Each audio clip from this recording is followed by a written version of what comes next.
Good morning दोस्तों, मैं doctor Mithilesh Kumar, सहायक प्रोफेसर इतिहास JMS कॉलेज मुंगेर। पिछले लेक्चर में हम लोगों ने प्राचीन भारतीय इतिहास के स्रोत के बारे में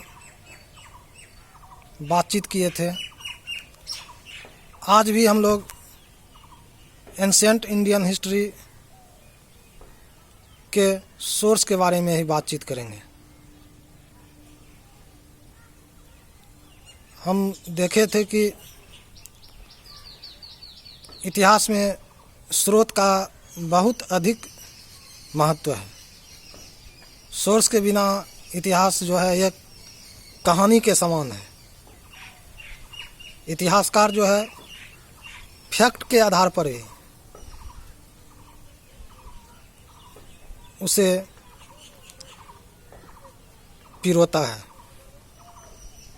बिना साक्ष्य का, बिना सोर्स का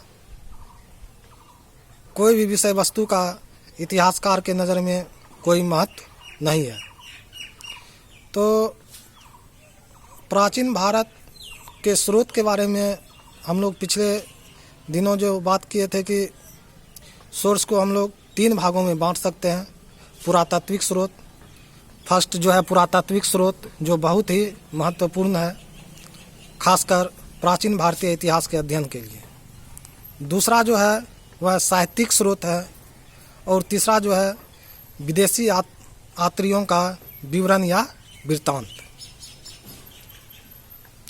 तो पुरातात्विक स्रोत को हम देखे थे कि इसे 4 भाग में बांटकर हम लोग अध्ययन किए थे।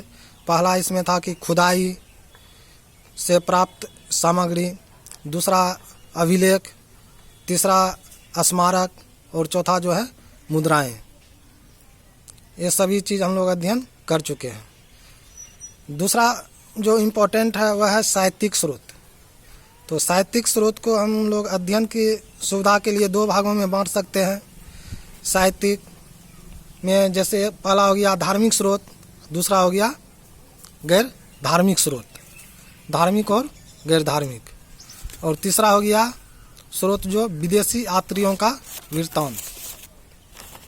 तो हम लोग देखते हैं कि धार्मिक साहित्य में वेद, वेदांग, स्मृति, पुराण, जैन धर्म, बौद्ध धर्म, ये सभी चीज़ आता है। इसके बारे में हम लोग अध्ययन कर चुके थे। अब जो हम लोग को अध्ययन करना है गैर धार्मिक साहित्य सोर्स के बारे में, तो हम देखते हैं कि प्राचीन भारतीय इतिहास ऐसे ग्रंथों का भंडार है जो इतिहास की दृष्टि से बहुत ही महत्वपूर्ण है। इसमें हम देखते हैं कि पतंजलि के महाभाष्य से शुंग वंश की जानकारी मिलती है। मौर्य वंश का विवरण पाणिनि के अष्टाध्यायी से मिलता है।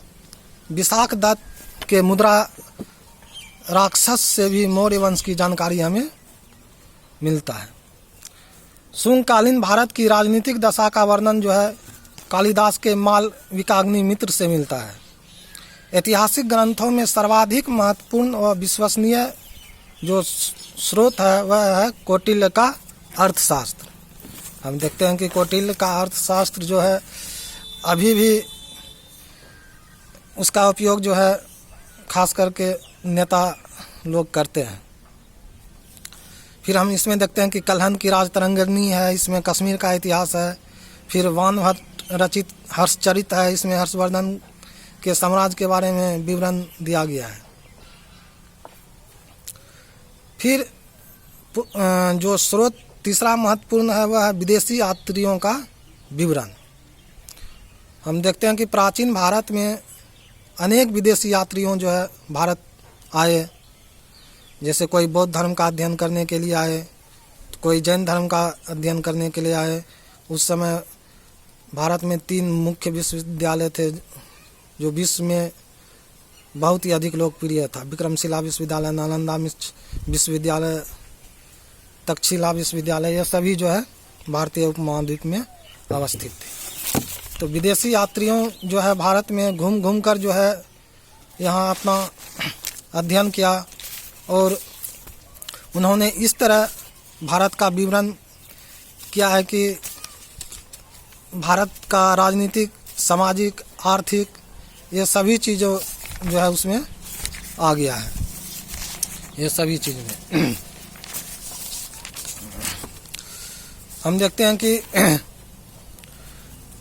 एरियन, स्ट्रेबो, जस्टिन, इस सभी का जो है विवरण बहुत ही अधिक महत्वपूर्ण है। हम देखते हैं कि टॉलमी ने भारत का भूगोल लिखा, प्लिनी ने नेचुरल हिस्ट्री में पशुओं व वनस्पतियों का वर्णन किया है।